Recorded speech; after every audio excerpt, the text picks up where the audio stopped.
Assalamualaikum warahmatullahi wabarakatuh. Alhamdulillah alladzi ja'alana ala nikmatil imani wal islam. Nahmaduhu wa nasta'inuhu wa nastaghfiruh wa na'udzu billahi min syururi anfusina wa min sayyiati a'malina may yahdihillahu fala mudhillalah wa may yudlil fala hadiyalah. Qala Allah ta'ala fi kitabil karim wa iz qala rabbuka lil malaikati inni ja'ilun fil ardi khalifah qalu ataj'alu fiha may yufsidu fiha wa yasfikud dima wa nahnu nusabbihu bihamdika wa nuqaddisu lak qala inni a'lamu ma la ta'lamun. Syukur alhamdulillah, Allah masih memberikan kesempatan kesehatan kepada kita semuanya.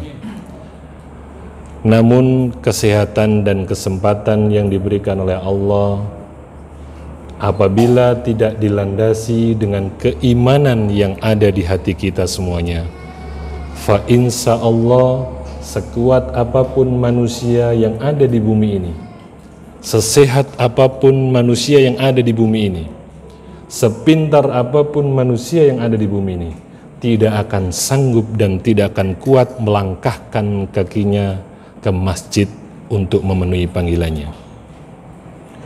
Karena apa?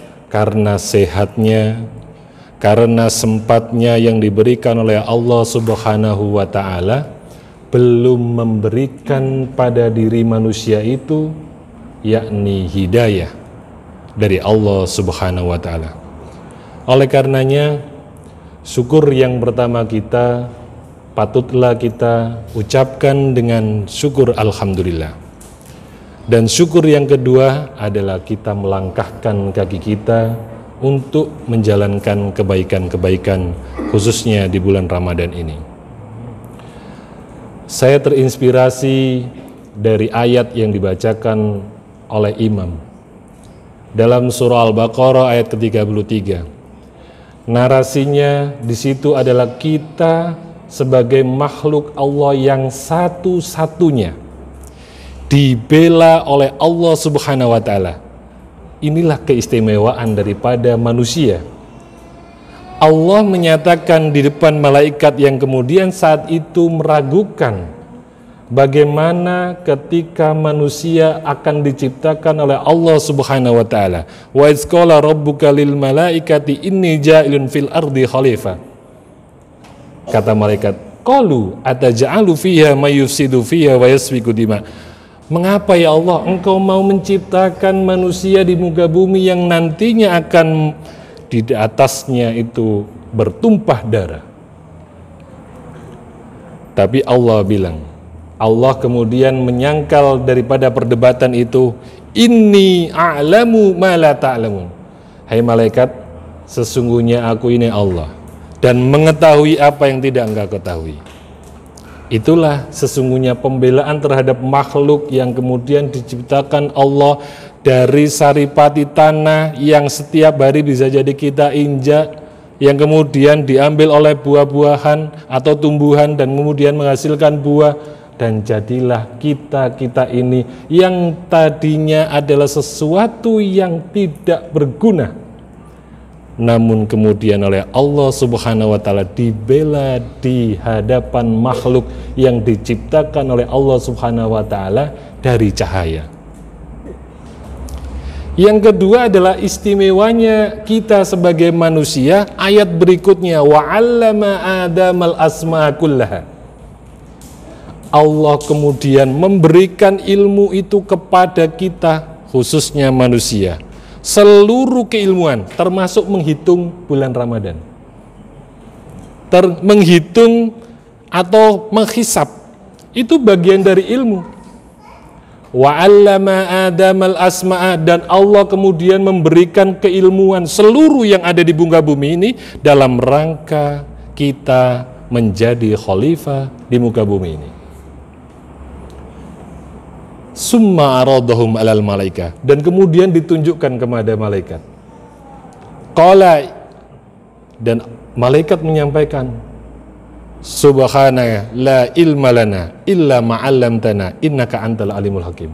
Ya Allah, saya memuji atas kesucianmu, dan saya mengakui bahwa saya, atau malaikat menyatakan, tidak akan mengetahui apabila tidak engkau beritahu dari apa-apa yang ada di muka bumi ini. Inilah sesungguhnya kehebatan dan keistimewaan kita sebagai manusia, yang kemudian di dalam tubuh kita ini salah satunya adalah otak yang kemudian untuk mengimplementasikan tugas kekhalifaan itu. Yang kedua adalah bagaimana ketika kita sebagai manusia, khususnya di bulan Ramadan ini, bulan yang telah kita ketahui bersama bahwa bulan Ramadan adalah bulan yang penuh berkah. Bahkan bulan ini bisa menghapuskan seluruh dosa-dosa kita, seluruh khilaf-khilaf kita, seluruh apa yang kita lakukan maksiat kita kepada diri kita, kepada lingkungan kita, kepada Rasul kita, kepada Allah Subhanahu wa Ta'ala, hanya dengan satu syarat: man qoma Ramadanan imanan wahtisaban ghufira lahu ma taqaddama min dhanbin. Namun kemudian itu tidak bisa kita juga dapatkan apabila ketika kita menjalankannya tidak sebagaimana yang tersurat dalam surah Al-Baqarah ayat 183. Ya ayyuhalladzina amanu, harus didasari dengan iman. Kutiba alaikumusiyam, kita telah diwajibkan untuk berpuasa. Kama kutiba alal ladina, sebagaimana yang diwajibkan orang-orang sebelum kamu. La'allakum tattaqun.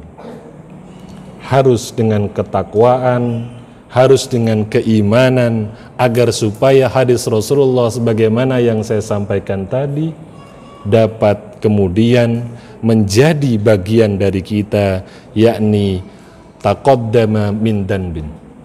Kita akan kemudian dihapus dosa-dosa kita. Oleh karenanya, insya Allah di malam yang keempat kita melaksanakan sholat tarawih ini, bagian dari ibadah Ramadan yang insya Allah apabila kita melaksanakannya dengan syarat yang kemudian telah dituntunkan oleh Rasulullah Sallallahu Alaihi Wasallam, kita akan menuai daripada penghapusan dosa sebagaimana yang dijanjikan oleh Rasulullah Sallallahu Alaihi Wasallam. Yang terakhir adalah, ini karena waktunya 10 menit, jadi saya potong-potong itunya.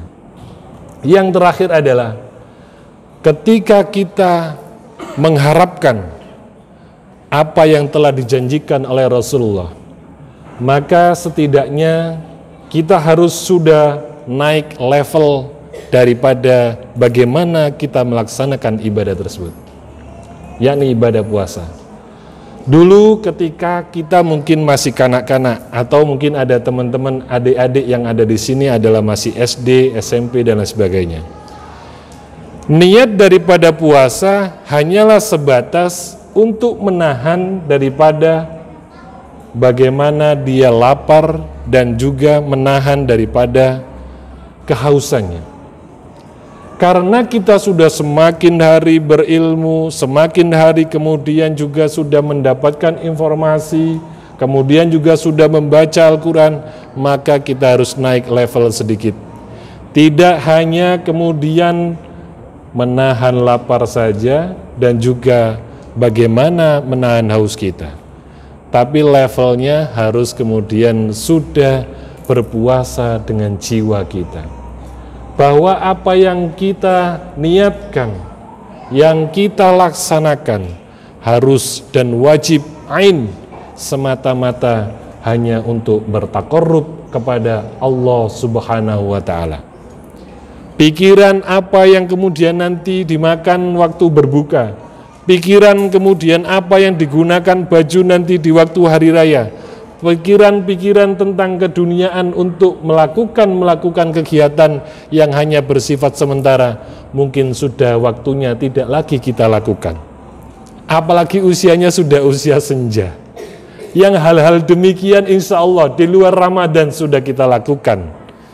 Beli baju, makan yang enak, dan lain sebagainya, insya Allah sudah kita lakukan. Maka 1 bulan penuh ini waktunya kita sebagaimana yang sering kita lakukan dengan ucapan marhaban ya Ramadan, yakni kita melapangkan dada kita hanya khusus untuk tamu agung ini. Karena ucapan marhaban itu dari kalimat rohaba, yakni melapangkan dada kita, melapangkan pikiran kita, melapangkan gerak-gerik kita hanya untuk siapa? Yakni hanya untuk bulan Ramadan yang memang benar-benar diberikan kesempatan kita untuk menikmatinya dengan iman dan takwa. Nasrun minallah wa fathun qarib wa basyiril mu'minin. Semoga singkat yang saya sampaikan tadi memberikan satu garis atau insert atau masukan bagaimana supaya kita naik level, tidak hanya menahan lapar dan juga tidak hanya menahan haus, tapi semata-mata bertaqarrub karena Allah Subhanahu wa taala. Wabillahi taufik wal hidayah waridha wal inayah. Assalamualaikum warahmatullahi wabarakatuh.